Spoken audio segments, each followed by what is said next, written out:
You may be thinking or wondering right now, si Sir MJ, ang daming skills, ang daming negosyo, pero bakit hindi pa rin niya binibitawan yung network marketing? Think about it. Ano bang merong sa networking? Kung tutuusin, sa lahat ng negosyo ko, sa networking yung pinakamaliit yung income ko.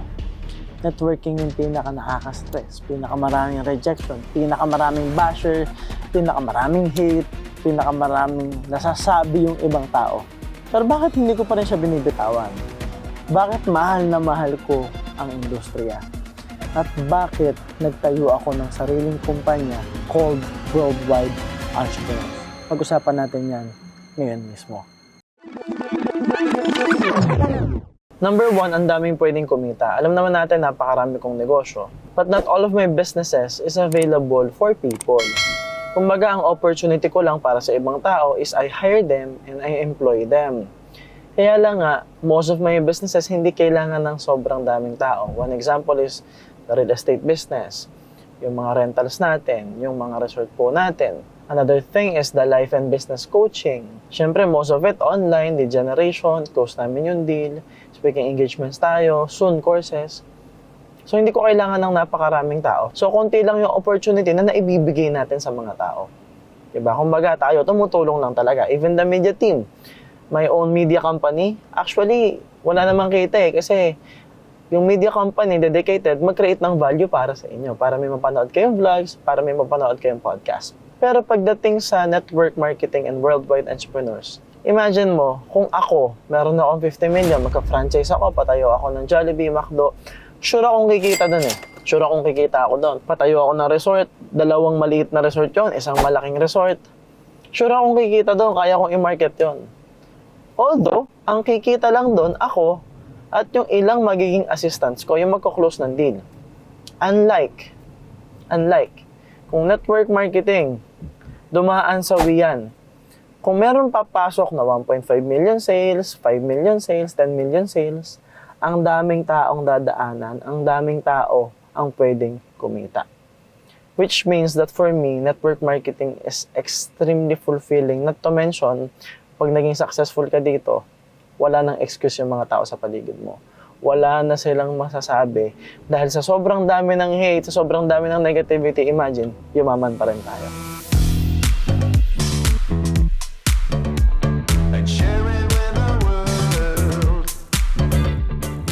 So yan guys, we're here in Toyota Makati right now kasi meron tayong i-release na kotse. 2 guys, no? 2 Toyota Vios.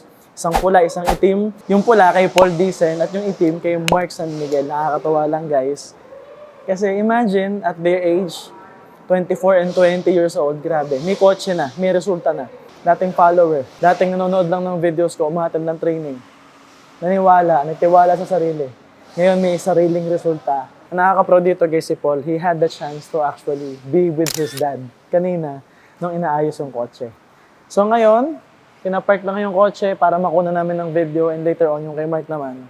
But right now, I'm gonna share with you the number 2 reason why network marketing and why worldwide entrepreneurs. Kanina, napag-usapan natin na pag malaki yung sales, maraming dadaanan ng pera. Pangalawa naman is the fulfillment. It's because kung marami kang natutulungan kumita, kung marami kang downlines sa organization mo, mga nagtiwala sa'yo na natulungan mong kumita at natulungan mong magkaresulta, sobrang dami yung taong magpapasalamat sa'yo. Iba yung fulfillment kasi una, natulungan mo silang ma-achieve yung goal nila. Pangalawa, na-enjoy ngayon nila yung resultang meron sila. In this case, yung kotse nila, maisasakay nila yung grupo nila, yung pamilya nila, makakapag-serve sila sa mga tao. And that's number 3. Since they have the results right now, they can serve other people as well. And number 4, it's the fulfillment that you know that they are able to grow as a person. Alam mong nag-grow sila in that process. And number 5, nararamdaman ko rin na time will come, they will also help other people as well. So it's this continuous building ng mga tao, ng leaders na nagbibuild tayo ng mga tao na nakukuha yung goal nila at tumutulong din sa iba na makuha yung goal din nila. So, grabe yung ripple effect. For now, let's take a video of the car. Let's go.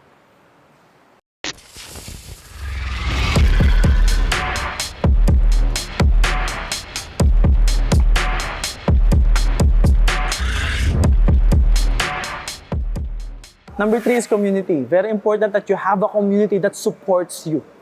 Right? Kung mapapansin nyo, nandun sa likod, mga leaders natin, soon-to-be car achievers, andun yung mga car achievers natin, nagkakwentuhan sila, sharing ideas, sharing knowledge, and basically, nagbe-brainstorm, ini-inspire yung isa't isa, minomotivate yung isa't isa to show people what's possible. And that's the purpose of what we are doing here. Maraming kumita, tapos fulfilled ka, tapos meron ka pang katulong, may kasama ka. So, ma-reject ka man, may kasama ka. Pag nahirapan ka, meron kang kasama. Pag nag-struggle ka, you have people who can relate to you. And more importantly, kapag ikaw, na-achieve mo na yung coaching gusto mo, yung buhay na gusto mo, you have people around you who will celebrate with you. And speaking of celebration, pag-uusapan natin mamaya yung We Rise, number 4 yan. Again, Toyota Makati pa rin tayo.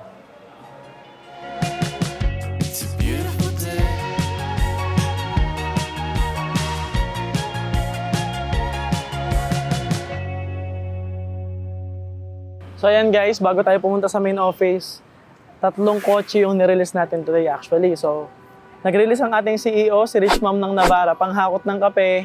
Dagdag kotse lang ba? Kasi talagyan natin to ng mga raw materials and products. And syempre, very important, number 4, bakit ka mag-network marketing, bakit ka mag-worldwide entrepreneurs, is what we call acknowledgements and appreciation. So speaking of WeLead, doon natin i-acknowledge yung mga leaders, doon natin sila appreciate, doon natin ipapakita sa kanila, ipaparamdam sa kanila na na-appreciate natin sila. And by the way, isa to sa kotse ng car achiever natin, si Alas, founder ng ACES. So merong dalawa doon, isa doon ACES din, yung isa Kaizen. So ngayon, we are actually achieving a lot of our goals and dreams. Ngayong taon kasi meron tayong tinatawag na Project 100 Millionaires. At isa-celebrate natin yung milestones na to sa WeLead natin. Nabangan nyo guys, kasi i-upload din natin yung vlog about WeLead and We Rise actually. So, yeah. For now, before we talk more about appreciation and acknowledgement, let's go back to the main office kasi may pictorial pa tayo for We Rise. See you soon.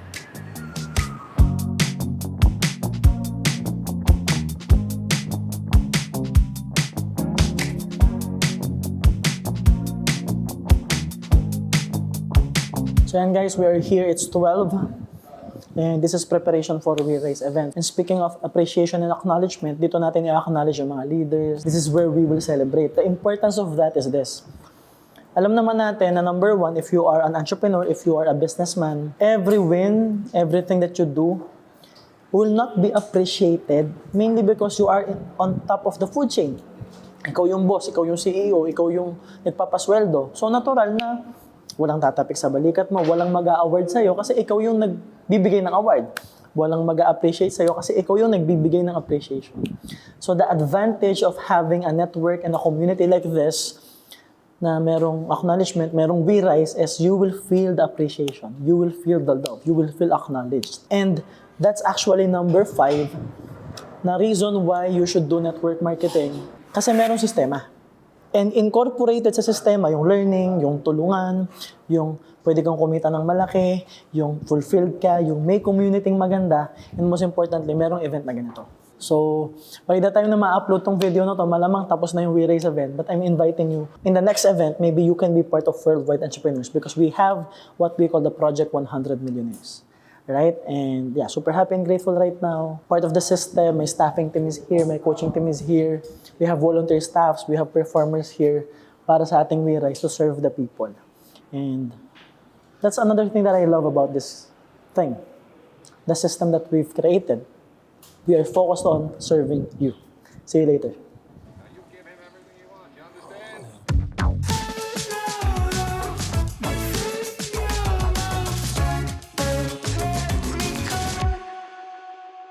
You will notice that I have plenty of businesses, right? And I can focus on some of my businesses which earns me a lot of money. Pero again, this also answers the question, why network marketing? Kasi nga, di ba, kanina pa natin pinag-uusapan, bakit ba si MJ Lopez, ang kulit, marami namang skills, magaling naman siya, ang dami niyang ibang negosyo, pero nakafocus pa rin siya sa network marketing. Kasi, para sa akin, network marketing is one of the best school for business. And that's number 6, skills and mindset. Kasi, sa network marketing, ako personally, dito ko natutunan lahat.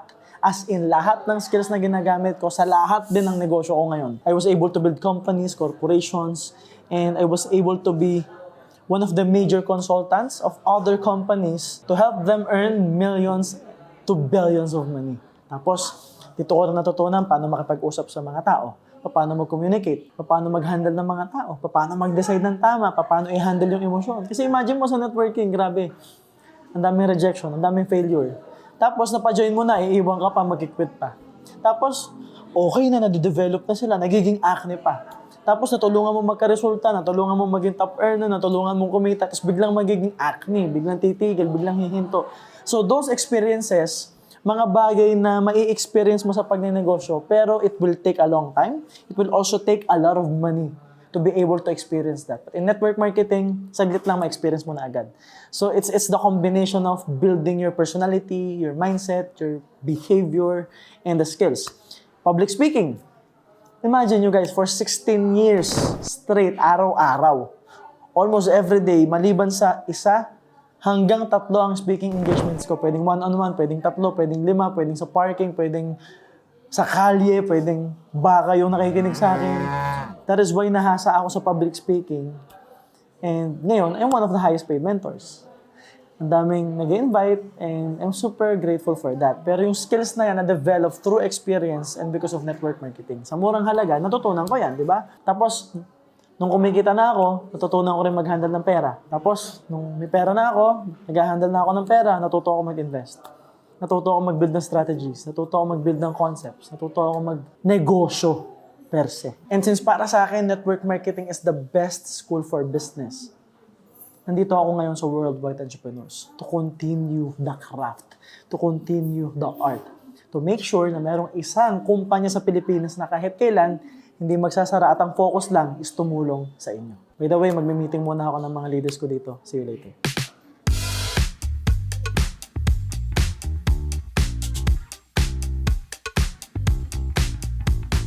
So ayan guys, we're back here in the parking lot. It's 4:45 a.m. Grabe, yung hard work, grabe yung nangyari ngayon. Pero of course, we have to finish what we started, which is itong vlog na to. So number 7 is culture. If you wanna be really successful, very important na naiintindihan mo na apektado ka ng environment mo. Apektado ka lagi ng nasa paligid mo. Lagi ko itong sinasabi, ang nara, ilagay mo sa paso, hindi lalaki. Pero pag inilagay mo yan sa malawak na lupa, nadidiligan, yes, nadidiligan, naaarawan, ganda yung nabibigyan ng proper nutrition, na-nurture, what will happen? Lalaki yung nara tree. Na-explore yung tinatawag na potential. Ganon din tayong mga tao. If you are in a toxic environment, negative environment, all the time, yun ang naririnig mo, nakikita mo, nararamdaman mo, tapos hindi rin okay yung paniniwala mo, negative yung paniniwala mo, negative yung thinking mo, tapos hindi rin maganda yung upbringing, hindi rin maganda yung kanilakhan. What will happen? Of course, negative yung results.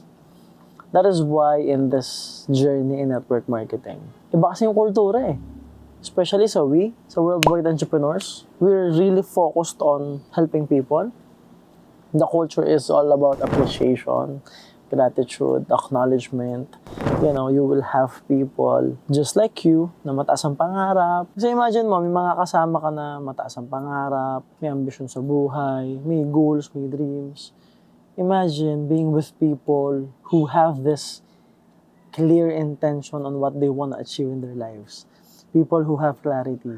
Di ba nakaka-inspire? Di ba ma-attract mo rin yung positivity? Di ba mag-i-expand ka rin, mas mag-grow ka? Kasi yung mga kasabayan mo, yung mga kasama mo, kagaya mo, nagigil na gustong-gustong yumaman. Baliktarin natin, gusto mong yumaman, yung mga kasama mo, hindi okay. Tatamarin ka, you will procrastinate, you will be complacent. Pag ang mga kasama mo, hindi gigil kagaya mo, yung mga kasama mo, they are too focused on pleasures, short-term happiness. Posible kang maligaw. Posible kang mapunta doon.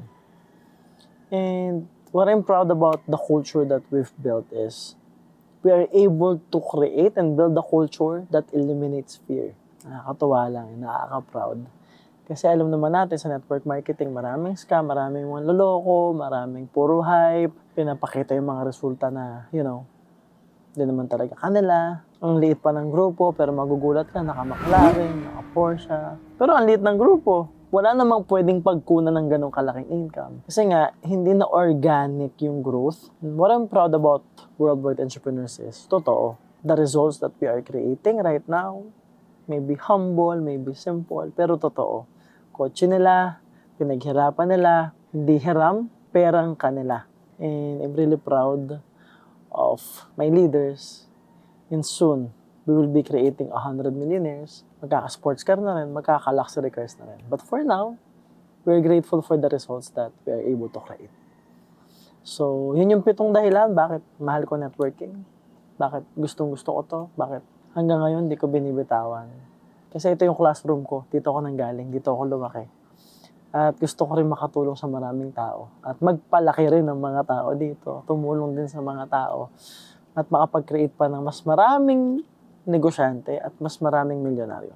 So yun lang guys. If you like this video, and I'm sure that you do, like, comment, share, subscribe to our YouTube channel.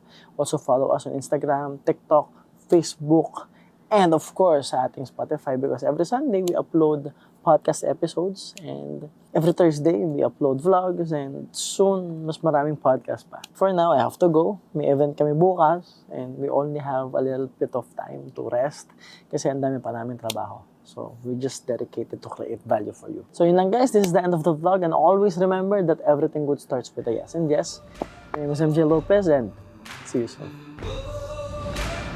Bye guys.